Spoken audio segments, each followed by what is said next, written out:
আঠখেলীয়া নামঘৰতো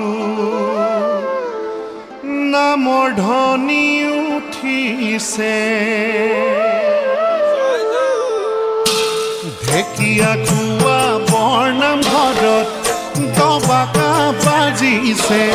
আঠখেলীয়া নামঘৰতো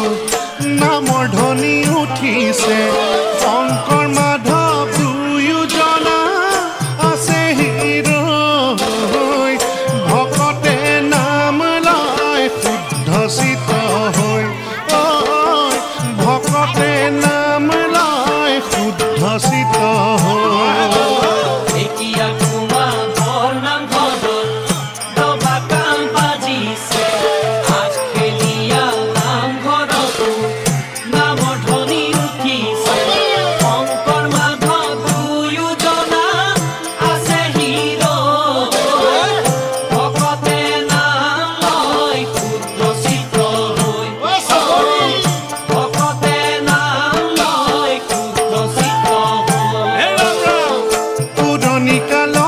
কথা